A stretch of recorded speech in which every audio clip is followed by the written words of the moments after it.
What's up, y'all? My name is Prince and I'm an urban acolyte.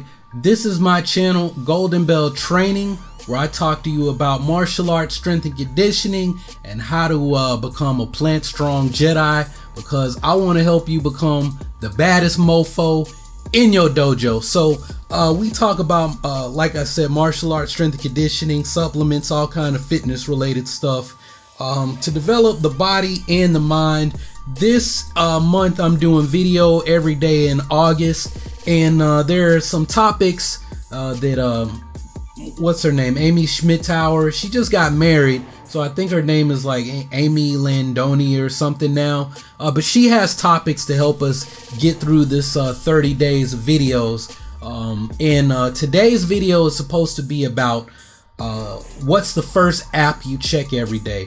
So the app that the first app that I check or use every day is the Insight meditation timer.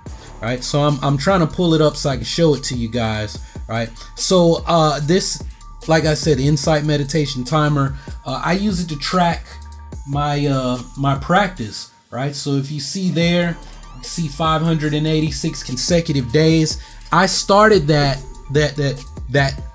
consecutive days of meditation after actually on Christmas Day.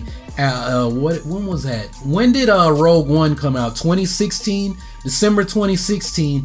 I was inspired by Chirrut Imwe's I'm one with the Force is with me, I'm one with the Force is with me, and I decided I was going to do 100 days of meditation, reciting that mantra in my head, not out loud. And when I hit 100 days, I was just like, I want to see how long I can keep going. Now, there was a thing that started in 2017 on the Insight Meditation Timer app that where they were like, hey man, let's get a 365 group going, 365 consecutive days of meditation. And since I was already in I started December 25th, you know, I was already a week in. By when the new year started, I was like, well, I've already started, so I'll join this too. So like I said, I went a full year and I'm still going, right? You know, maybe I'll go 2 full years. And I think I actually have a video here about like 1 full year of meditation. Yeah, that video is on this channel, right? That was part of this whole 365 thing, and I'm still going. So maybe I'll if everything works out, Christmas rolls around, you know, after Christmas, over the holidays, 2 years, what I've discovered, 2 years of consecutive meditation. But how I learned about the Insight Timer was I was attending a workshop down in Tucson, Arizona, that Sifu Kelly Graham hosted. It was an Ely Chin workshop. Previously, there had been a Western retreat, right? There was always like an East Coast retreat, and then there would be a West Coast retreat where it would be an intensive, I don't remember if it was a week long or like 4 or 5 days, maybe it was a week, retreat where everyone would get together. People would come from all over the world to focus on Ely Chin. That particular year when I attended the Western retreat, it didn't really Sifu was sick, so he wasn't able to make it, and it turned out into just kind of all of the students in Tucson were just getting together at various points during the day.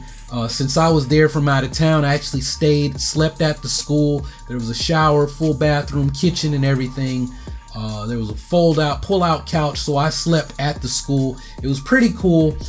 There was like 45 minutes of meditation in the morning and in the evening when we started training and when we ended training.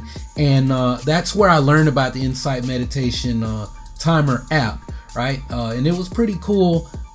That's also where I kind of took this whole real life Jedi thing. It kind of got pushed up to another level, right? Because it was winter, so we were all wearing like our Ely Chin hoodies, right? And they're black. I'm actually looking at mine right over there. I'm not putting it on because it's freaking 80 something degrees and 90% humidity in Tennessee right now, so I'd be sweating bullets. Plus I got these hot lights on me. I might pass out or something if I were to put that thing on. But we look like Sith. Like we look like a bunch of Sith lords sitting around meditating, you know, in some Sith temple somewhere on Moraband or Korriban, if you're, you know, a fan of the Legends canon, right? So you know, it was a really cool experience. And since then, you know, now I use the timer. I wake up, I use it, then I start my Tai Chi practice. I talked about this in the video yesterday. You know, I put on my pot of hot water that I end up making black coffee with. I get outside, you know, and I continue my meditation, right? I consider my Tai Chi practice as part of my morning meditation. As a matter of fact, my entire workout process for me it is a meditative process. It's like I said yesterday, training is the Tao, right? The path that you walk is the Tao, right? If I tell people, right, because in the West, when we talk about religion, people think you have to have your holy books, and it's a mental endeavor, right? And Taoism is about nature, right? Taoism is a natural practice, right? The original Taoists, they were shaman, they were mountain men, right? This just like when you talk about the Tao, right? How was the Tao described? It was a mountain, right? There was a shadow on one side, and whatever side of the mountain the sun was shining on, that was the light, right? That would be the yang, and the dark side would be the yin, where the shadow was. And as the sun moves, you know, across the sky from east to west, or rises, the land of the rising sun, I don't know, west to east, east to west, I don't know. You know, astronomy is not I haven't had astronomy in years. I don't even remember the last time I had astronomy, to be honest. I think I might have been in middle school, which is over 20 years ago.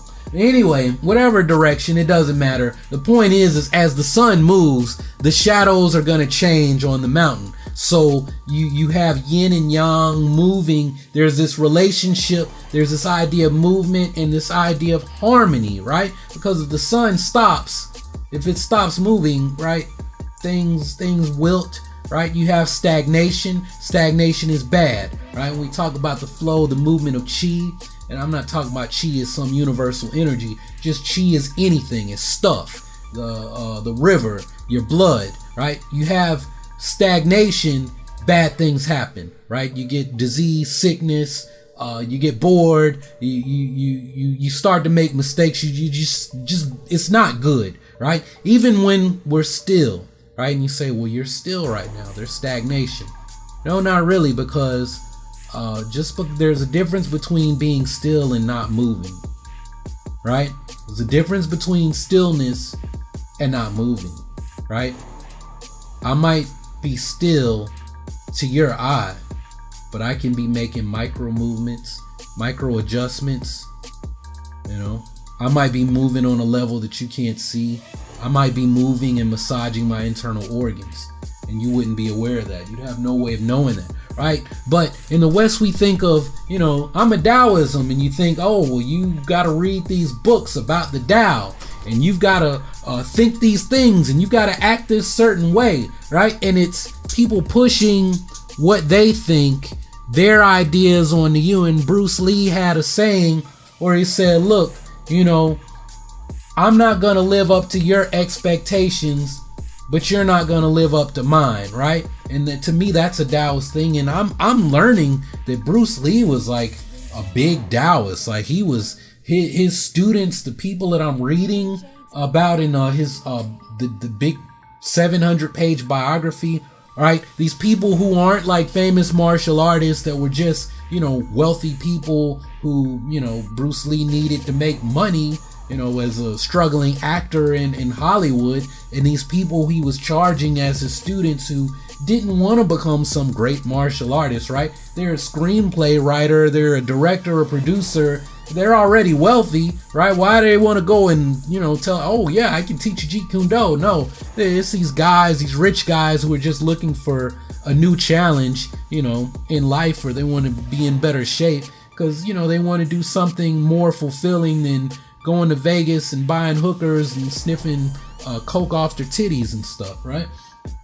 And they say that, look, man, I was learning some crazy stuff from Bruce, but his philosophy, this approach to the Tao, the way that he was talking about the world and nature and his spirituality blew me away. And they say that is something that they wish more people knew about the legacy of Bruce Lee, right? Bruce Lee said it himself that his goal was to make $10 million, and this is in the 70s, so $10 million is a whole lot more money, in 2018 than it was back then. But back then, $10 million, because right now $10 million is a whole lot of freaking money. Like, I think if I had $10 million, I'd probably be set for life. I might not be able to live, lavish and driving Lambos and Rolls Royces and shit, but that's not how I really want to live anyway, right? For my lifestyle, I think I'd be able to live off of that for a pretty long time, right? Less inflation goes up, but might be, I get some good investments and live off the interest or something. I don't know. Buy a couple businesses, buy me some Starbucks, buy me some Starbucks franchises, a vegan burger shop. Yeah, there we go. Vegan burger shop and vegan taco stands. And I just, welcome to the vegan burger, home of the vegan burger. Can I take your order? You know what? I wish I hadn't said that. This is way off on another tangent, but this is kind of funny, right? I took a girl to see that Good Burger movie, and later she ended up dating Kel Mitchell, who was, can I take your order? Right? And Kel Mitchell and I have the exact same birthday, and I like, when I found out that she was dating him, and I found out like we had the same birthday, I was like, wait a minute. Was she like watching the movie and like checking him out when she was there with me, and then like 10 years later or something like that, she like dates the guy or some shit like that? I don't know. That's crazy, but that's the crazy life of Prince. But anyway, I don't know. I'm completely off on other tangents, kind of telling y'all some stories. Like I said, getting back to the real topic, the Insight Meditation app is what I use. I like the app. Youngye Mingyur Rinpoche, who is considered the happiest man in the world, based on some studies where they looked at like his brain output when they put him on a bunch of machines and did MRIs of his brain and stuff while he was meditating. His community, the Tirgar meditation community, is coming out with their own meditation app. I'm interested in checking it out, but like I said, this whole Buddhism, Taoism thing is supposed to be about non-attachment and non-ego, but I'm kind of getting attached to my stats.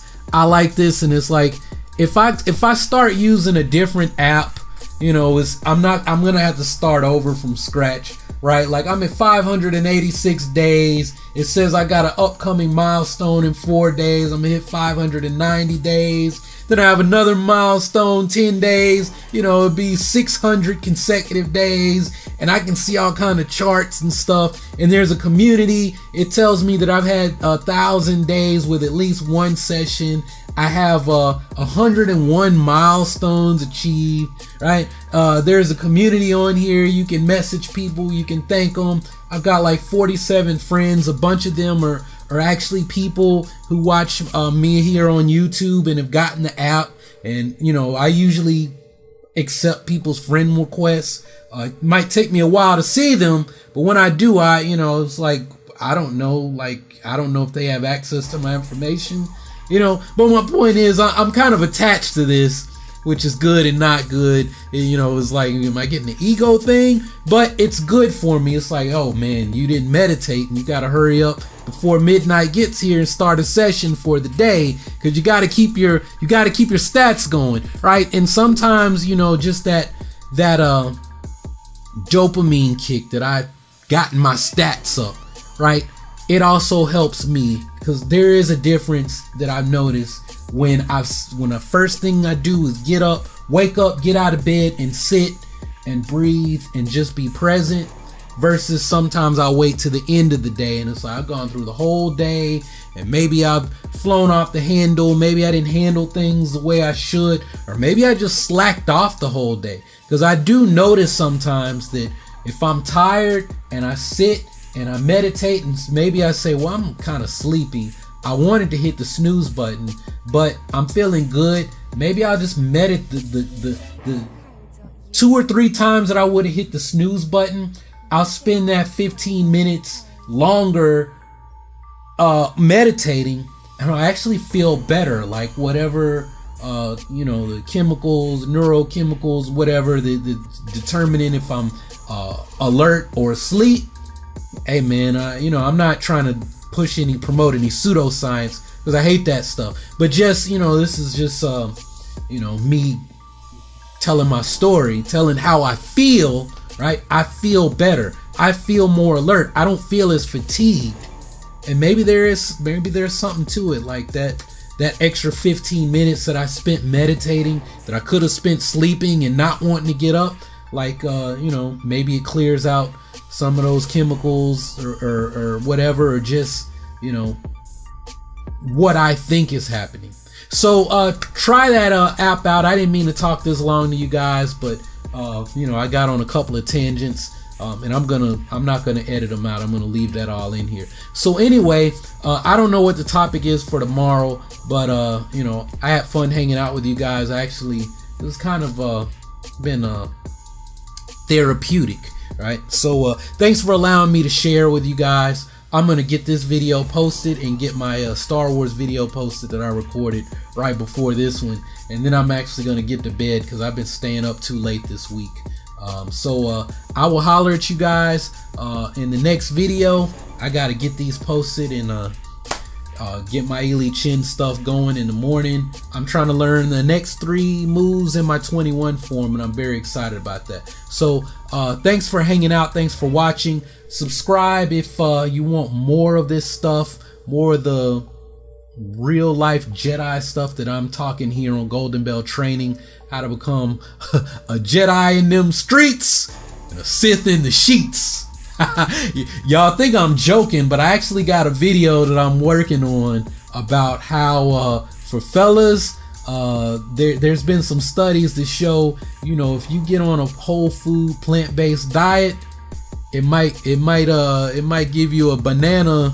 It might make your banana in the pants more impressive to the ladies, right? So that might be and I got a personal anecdote that I'm not sure if I want to share. That might be a little bit TMI, but I'll give you I'll just say that after going vegan, I had a few ladies afraid of me. I just put it that way. No boom boom for soul brother. Tuboku.